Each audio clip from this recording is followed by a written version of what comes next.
You found a house you love, your offer was accepted, and then your home inspector sends you a report that's more than 60 pages long. Suddenly, the house you loved 2 days ago looks like it might fall down tomorrow, and the inspection report, that feels like one big hairy eyeball staring right back at you. What are you going to do? Hey everyone, it's Danielle Taylor with Keller Williams Realty here on the beautiful Outer Banks. And the first thing I want you to do is take a breath.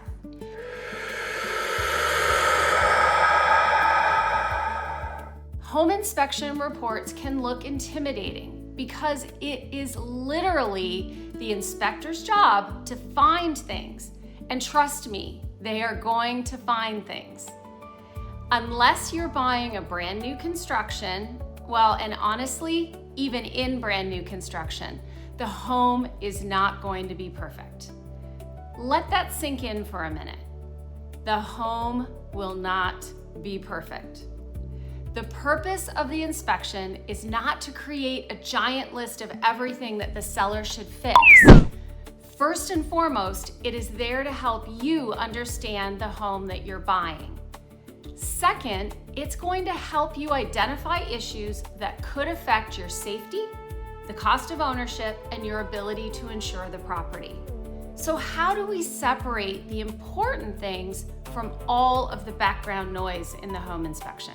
First off, I want you to start with one basic question. Is it functioning as intended?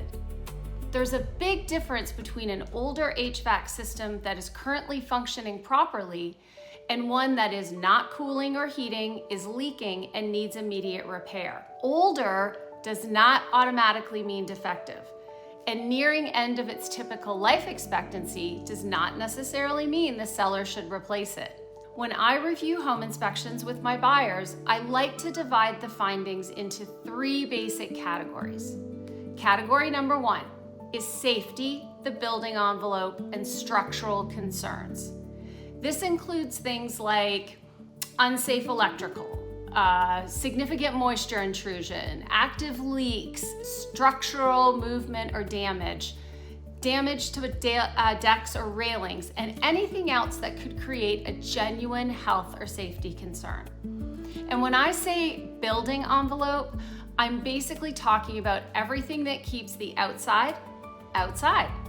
The roof, siding, windows, doors, flashing, and foundation. Category number 2 is the major systems and expensive components. That includes HVAC, plumbing, electrical, septic, and other big ticket items. We want to know, is it working? Is there active damage? Is there evidence of a larger problem? And do we need to contact a qualified specialist to take a closer look? Here on the Outer Banks, we also need to check and find out whether any of these issues could affect our ability to get insurance. For example, an older roof may not be leaking and may still have useful life, but its age and condition could affect your ability to obtain insurance. Category number 3 is ordinary wear and tear. This is things like loose door handles, worn out caulking, minor drywall cracks, dripping faucets, missing GFCI protection, stop GFCIing, dishwasher drain lines that aren't lubed, and maybe items that were not required by code when the home was built, maybe a window that's stuck. Are these things worth knowing about? Absolutely. But should they receive the same attention as an actively leaking roof, a failing septic system, or an unsafe deck? Probably not. So now, how can you set yourself up for success before you even get to the home inspection? Before making an offer, try to determine the age of the major systems. That's where the money is: the roof, the HVAC, the water heater, and any other expensive components. If something is approaching the end of its typical useful lifestyle, factor that into your decision and your offer ahead of time. That way, if the inspection shows that it's still functioning properly, great! But really look at the house when you tour it. I can't say this enough. Do you see fogged windows? Are there cracks in the driveway? Do you see water stains, peeling paint, worn decking, other visible maintenance issues? Those items should be factored into your offer, and those items should not be a surprise when they come back on the home inspection. That home inspection should not be the first time you start thinking about the overall condition of the home, and you should not count on renegotiating items that were clearly visible when you made the offer. It is also helpful to ask whether the sellers have recently completed any major repairs or improvements, and whether they have any warranties, invoices, service records, those kinds of things.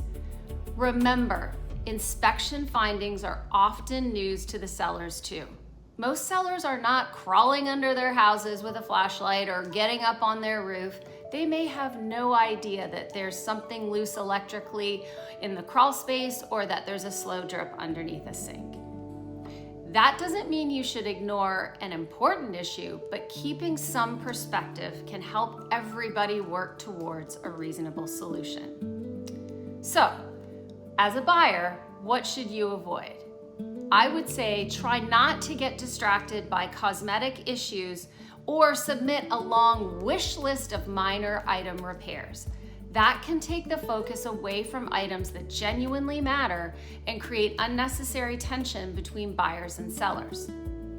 Also, do not expect the seller to return a resale home to brand new condition. The home's age, condition, price, and competitiveness of the transaction all play a role in determining what is reasonable. And finally, do not get locked into believing there's only one acceptable outcome. Depending on the issue, the best solution might be a seller repair. It could be a closing cost credit. It could be a price adjustment.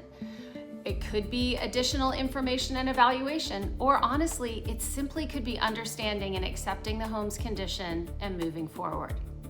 A good home inspection is not about determining whether a house is perfect. It is about helping you make an informed decision, understand your potential future expenses, and go into home ownership with your eyes wide open. My job is to help my buyers step back from that 60-page hairy eyeball and separate the big ticket concerns from the loose doorknobs and create a strategy that protects them without losing sight of the home they loved in the first place. So if you're considering buying a home here on the Outer Banks and want someone to help you navigate the process, I would love to help. Please make sure that you follow along and that you reach out and get started on the conversation. And remember, there's no better living than Sandbar living.